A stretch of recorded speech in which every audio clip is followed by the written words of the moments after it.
Okay, next is the module 5 or the theoretical framework and design. This will just be for 31 slides and it'll just be very quick, I hope, right?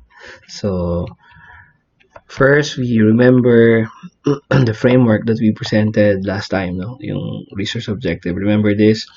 Ultimate hack. So theory and research, we have theories, models, concepts, and principles. Yung mga key concepts natin dito, right? So theoretical framework is, sabi nga ni Webster, is a structure serving to hold the parts of something together. It is a set of concepts that are logically and systematically arranged to explain and predict the occurrence of a certain phenomena, right? So sa Mercado, organized body consisting of all concepts, definition and purposes, definition and propositions, and logical relations that relate to the topic under investigation. We already spoke about this before kasi pag meron ka ng framework, ayan, di ba? You always go back to that. So it stems from the theoretical framework. Itong medyo nagde-debate pa hanggang ngayon, no? But ang mindset natin dito is that usually when it comes from a theory and then you develop it to match your own or to tailor fit your research, then it becomes conceptual in your case. But it always comes from a theory, right? Okay.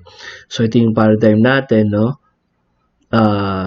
It can be as simple as this, no? Meron tayong socio-demographic variables, and also organizational culture dimensions, right? Ayan. So, yan, dalawang yan ang pinagtitingnan natin, yung relationship ng dalawang variable. Ito yung another paradigm. It can be independent variable, two dependent variable. Kumbaga, does this produce this? Is it because you have high radio listening habits? Magkakaroon ka ng mataas na awareness sa social issues? O, di ba? Ngayon, ang intervening variable is that naglaro ba ang effect nito because of age, because of sex? Nagbabago ba, di ba? Halimbawa, ang male ba mas mataas ang interaction effect sa radio listening habits versus awareness, di ba? So all that. Yan ang another example of the paradigm. Okay, so a research design is a plan, structure, and strategy of investigation so conceived as to obtain answers to research questions or problems. So parang blueprint daw to or detailed plan on how a research study is to be completed, operationalizing variables so they can be measured, selecting a sample of interest to study, collecting data to be used as a basis of testing hypothesis, and analyzing the truth. Yan, ang research design. So, sasabihin mo dyan, anong klaseng research design mo? Mamaya, meron tayong mga example dito. So, mga major groups ng design, according to Best and Kahn, is either historical or what was. Descriptive naman, what is. Experimental design is what will be. Right? Okay, so historical design, ano to, usually naka-base ka sa past, right? So it may be defined as a branch of knowledge with concerned with past events, search for knowledge and the truth, parang kino-contextualize mo yung nangyari in the past and try to find out ano ang meaning nun sa in today's times. Yun, historical design yan. Meaningful record of human achievement, that's also historical design. Historical research, therefore, is the application of the scientific method to description and analysis of past events. Yan, data are drawn from the observation and experience of others. So may interview ka na tungkol sa nakaraang mga panahon, and lahat ng sinasabi nila will form part of your judgment or observation dun sa nangyari sa past, right? Okay. Historical research may be useful in the following ways. Ito daw, it helps in searching through the past for solution of contemporary problems. As I said, it sheds light on the present. Tingin mo, kaya pala ganun. No? For example, the history of Taal. Kaya pala napunta yung capital ng Tanawan ngayon. No? Kaya pala nagkaroon siya ng ganung laking body of water. Tas inland pa. Kaya pala na-cut off siya sa dagat kasi because of eruption before. So those are historical researches Okay?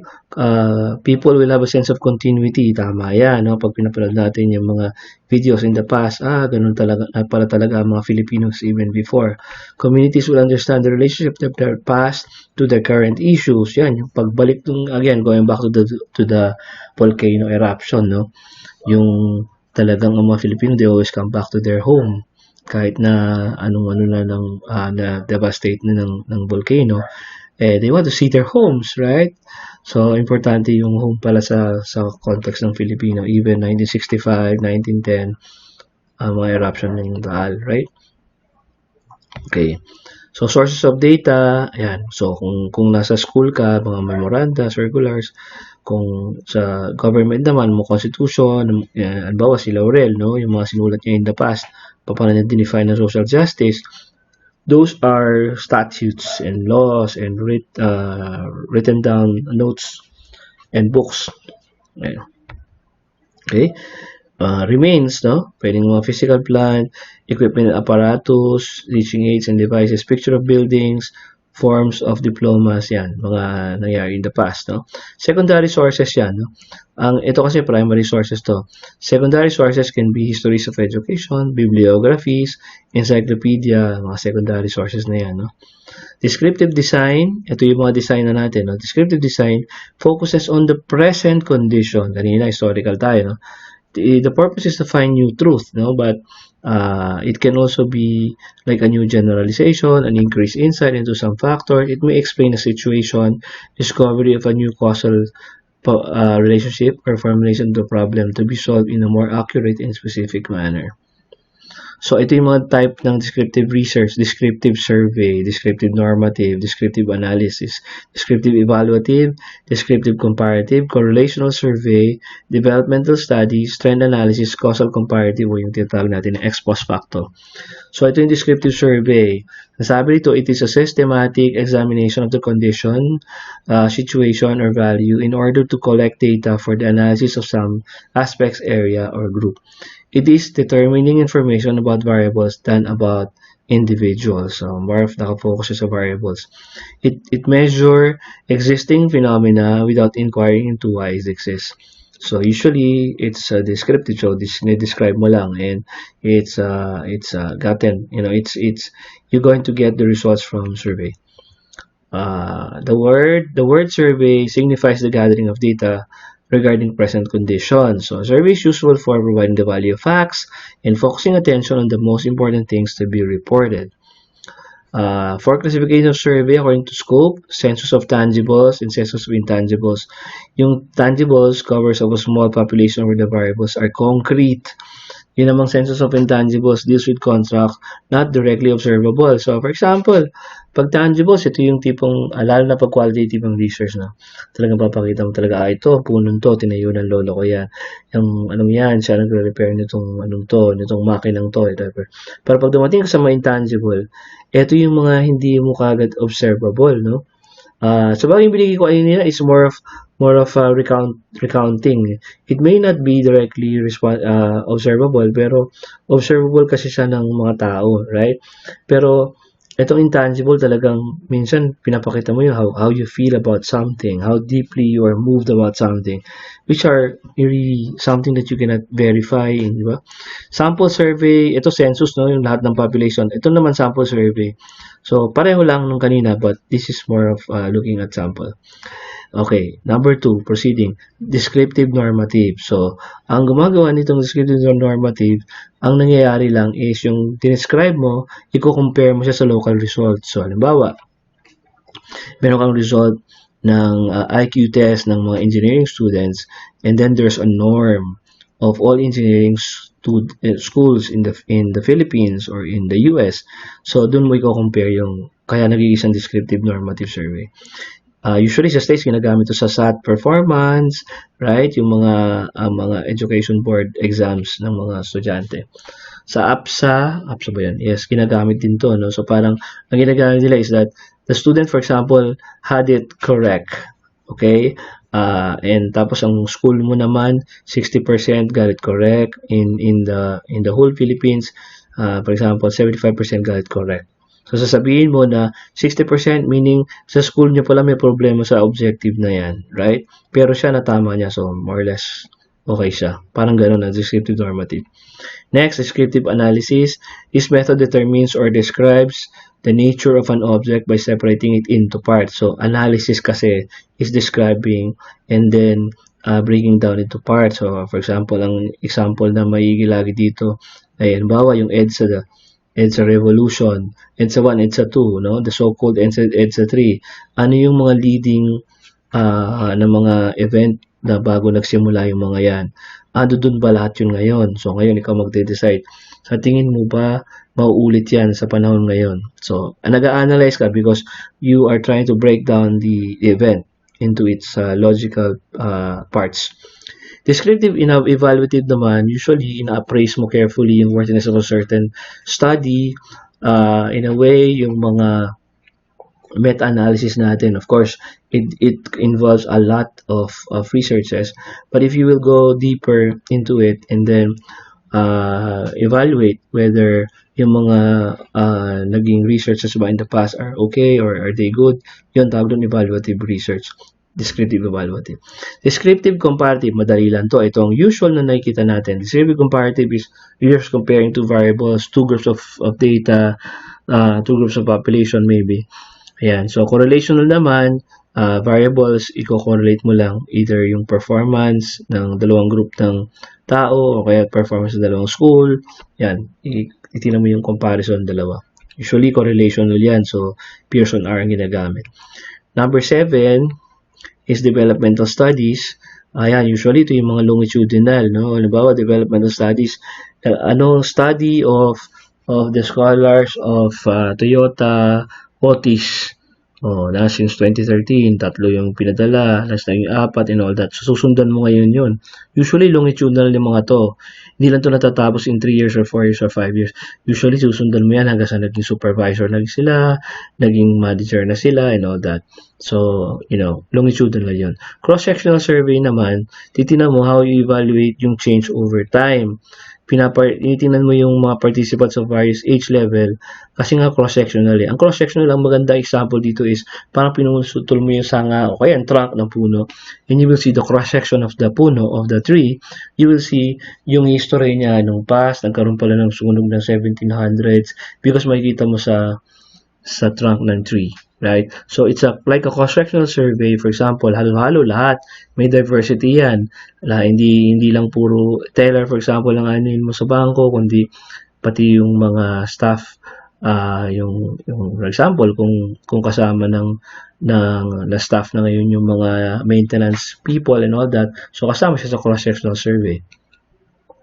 Basta ang mangyayari lang is, you have to differentiate the results kung ano yung doon sa kabila, no? Of course. So, trend analysis, yan, gamit na gamit ito sa aking, sa stock market, yan, o kaya trend ng development, o kaya trend ng performance ng sales and all that, brand analysis. So, trend yan. Makikita mo dyan kung ano ang magiging itsura niya in the future. So, about trend ng OFW remittances, o inflation, or stock market increases all through the years, so GDP growth and all that. So, yan mga trend analysis yan. Causal comparative naman is ang kanyang term na ginagamit or ano ba to? Greek ba to or Latin, I think Latin. Ex post facto means from after the fact. Yun. Ang in-investigate mo dito is the problem by discovering not only what the phenomenon is but also how and why it occurs. So, example niyan, halimbawa, no? Mayroon ko nakita in the past na researches on Sesame Street. So, one research, nagpagawa siya ng parang journal events, no? And then, pinanong niya yung mga magulang, ito pong batang to, talagang nagkagawa ba siya nanonood ba talaga siya ng Sesame Street? How does she watch? And all that. And then, kumbaga, pinitingnan mo yung past events because of that, right? And then, titingnan mo din yung current na performance niya ngayon. Halimbawa, sa school, nagpa-perform siya well. Ang kanyang reading comprehension better than 95% of the students. Ngayon, ibabalik mo ngayon, ito ba ay couch potato before? Lagi ba siya nanonood ng TV?